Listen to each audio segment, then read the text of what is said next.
Once upon a time, in a serene valley nestled between towering mountains, there lived a Zen master named Shiro, renowned for wisdom and compassion. One chilly autumn evening, a weary traveler named Taro arrived at the monastery where Shiro resided. He was a man in his early 30s, with a furrowed brow and a heart heavy with disappointment. Life had not unfolded as he had hoped, and he was burdened by unmet expectations. The Zen master greeted him with a warm smile. Taro bowed respectfully and began to recount his story. He spoke of his dreams and ambitions, of the plans he had meticulously crafted for his life, and the expectations he had set for himself. "I thought that if I followed a certain path, I would find happiness," Taro confessed, his voice filled with anguish. "But now, I am plagued by disappointment and disillusionment. I have come to you in search of meaning and purpose." When Taro had finished pouring out his heart, Shiro spoke softly. "Taro, there's a saying that I really like. I think it can help you realize many things." Taro listened attentively. Shiro continued, "Expect nothing, and you will never get disappointed." Taro immediately frowned, showing his disagreement with the monk's words. Taro quickly said, "Isn't that a call to give up my dreams and not strive for anything?" Shiro smiled gently. "Not at all, Taro. I am not advocating for a life devoid of dreams. What I am suggesting is a shift in perspective. That saying is rooted in the fundamental nature of human suffering. Most of our suffering arises from the gap between our expectations and reality. When we have strong expectations about how things should be, we set ourselves up for disappointment since life is inherently unpredictable and filled with ups and downs. No matter how meticulously we plan, we cannot control every aspect of our journey." Taro frowned, still grappling with the concept.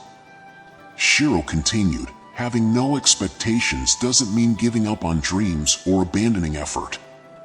Instead, they give our lives direction and purpose. However, we should hold these goals lightly, like a fragile bird in our hands. Allow them to guide you, but do not clutch them tightly, for when we grip our desires too firmly, we become imprisoned by them." Taro looked puzzled. "But Master Shiro, how can one find purpose and meaning without goals and expectations? Isn't it natural to want more from life?" Shiro smiled gently. "Indeed, it is natural to aspire for more, but the key lies in how you approach those aspirations.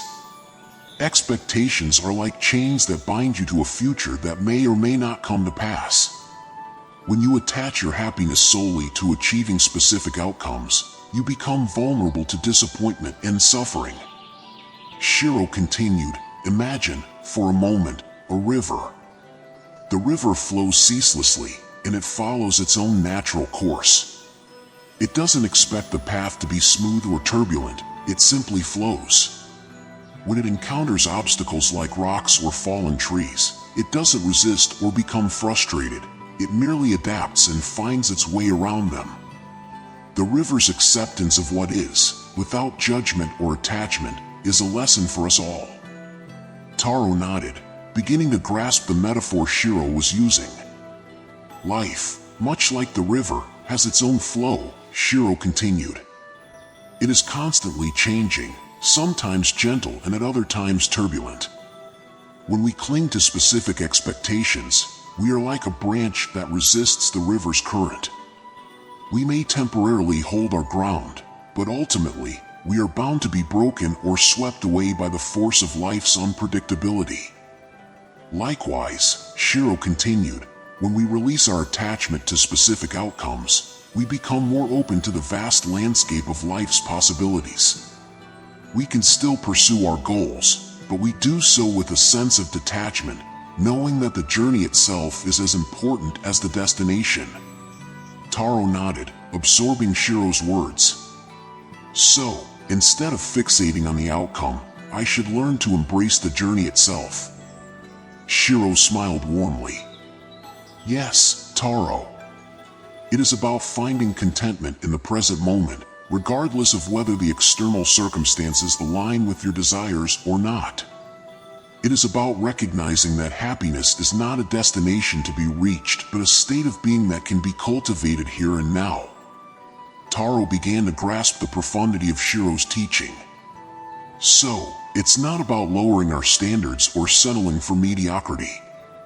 It's about approaching life with an open heart and a flexible mind. Shiro nodded and went on to explain, when you expect nothing, you become open to the beauty and wonder of each moment. You learn to appreciate the simple joys of existence, the warmth of the sun on your skin, the laughter of a child, the taste of a meal, the sound of a flowing river. These experiences, when fully embraced, bring a profound sense of fulfillment that is not contingent upon external success or achievement. Taro sat in silence. He realized that the true meaning of life was not to be found in the pursuit of external achievements, but in the cultivation of inner peace and contentment.